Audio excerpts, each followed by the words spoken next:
Olá pessoal, boa tarde. Aqui é Douglas Omiti, falando hoje de cartomancia, de tarô, desse mundo esotérico, né? Esse é o meu dia de falar dessa área.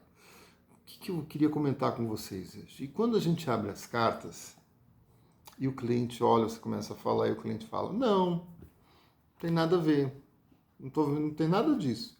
O que é? Como que isso acontece? O que a gente faz, né? É interessante a gente entender esse processo, tá? O primeiro ponto importante disso é que muitas vezes a gente tem que analisar que muitas vezes a pessoa tem uma inconsciência dos problemas que está vivenciando, tá? Então esse é um ponto importante da gente olhar.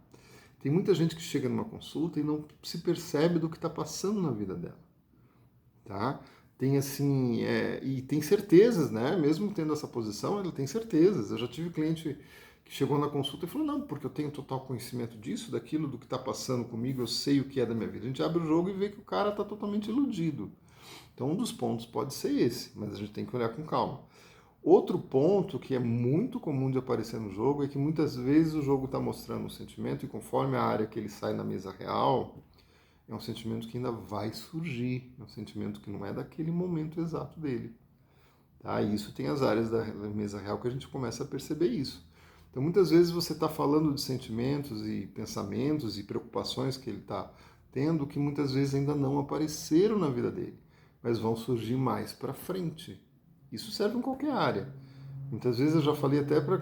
Teve clientes que aconteceu de eu falar sobre o relacionamento com o marido e estava tudo bem com o marido, e dali 2, 3 meses, 4 meses, já aconteceu até um ano, aquela situação que eu tinha visto nas cartas se configurar lá para frente, tá? Então muitas vezes isso também é possível, tá? Isso também acontece. Então muitas vezes você está fazendo um jogo e você está vendo uma situação, você está vendo alguma coisa em volta do consulente que ainda não está acontecendo e aquilo vai surgir mais para o futuro. E o pessoal muitas vezes olha para você e fala, não, isso é absurdo, né? Muita gente chega para mim e fala assim, Douglas, a primeira vez que eu tive no seu consultório eu achei que você era um louco. Achei que tudo que você falava para mim não fazia sentido. Foi passando o tempo e as coisas foram acontecendo e foram passando a fazer sentido. E agora eu estou aqui de novo para fazer outra consulta. Isso é muito comum, tá? Então a gente tem que olhar muitas vezes essa temporalidade, muitas vezes, tá? Muitas vezes a temporalidade também é importante, tá? Muitas vezes aquele oráculo ele está te mostrando uma situação que ainda vem lá para frente. Quem conhece as partes da mesa real, a gente tem um processo de tempo que a gente divide a mesa real, né? Quando a gente faz essa divisão de tempo, muitas vezes isso é muito claro, que aquele processo que está aparecendo na mesa vai surgir lá para frente, não agora, entende? Então a gente tem que observar esse detalhe também. Então existem essas duas pontas principais que eu vejo nessa situação de você abrir um jogo e o consulente não vê nada daquilo que você estava vendo para ele. Muitas vezes é porque aquilo ainda não aconteceu, aquela situação ainda não surgiu na vida dele, e muitas vezes é porque o inconsciente, a pessoa é totalmente inconsciente sobre a vida dela. Normalmente essas pessoas inconscientes são pessoas muito rígidas, pessoas com a mente muito fechada, tá? Pessoas que não estão abertas ao mundo. Sabe aquele consulente que chega com muitas verdades na tua consulta? Aquele que quando você abre o jogo, você termina de jogar o jogo e fala, eu já sabia de tudo isso, eu só queria só para confirmar. Né? Esse é o tipo da pessoa que tem a mente muito fechada.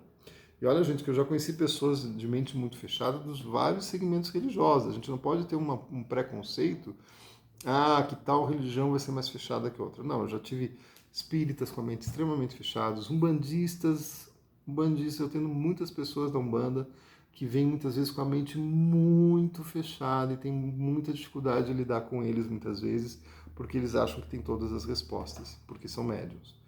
Então isso é complicado também, sabe? Quando você está consultando oráculo, se abra para esse oráculo, né?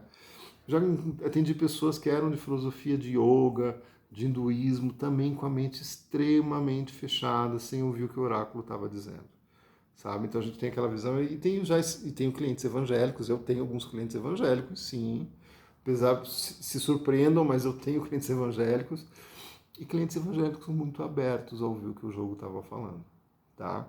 Então a gente não pode ter preconceito. Não é a filosofia que faz a pessoa ser de cabeça fechada, é a pessoa que é a cabeça fechada, tá? Todas as filosofias são bonitas desde que a pessoa tenha uma abertura para entender e compreender como usar ela de uma forma flexível, bom? Então, muitas vezes, essa inflexibilidade em olhar a vida também faz com que você tenha dificuldade de fazer uma leitura para a pessoa, tá? E o terceiro ponto que eu ia comentar no final agora é assim, a gente tem que ver se a gente não está viajando, porque o Lenormand tem muitas cartas com muitos significados e muitas combinações podem dizer muitas coisas. Então é interessante você conversar com o consulente para ver o que ele está passando na vida dele. E através dessa conversa você vai conseguir entender as cartas que estão ali. Muitas vezes a gente vê uma combinação e aquilo para a gente acabou. E muitas vezes aquela combinação está falando de um outro aspecto que você não está observando. Então esse terceiro ponto também é importante a gente observar. Tá certo? Boa semana a todos. Me sigam nas redes, Douglas Umit no Instagram e no YouTube.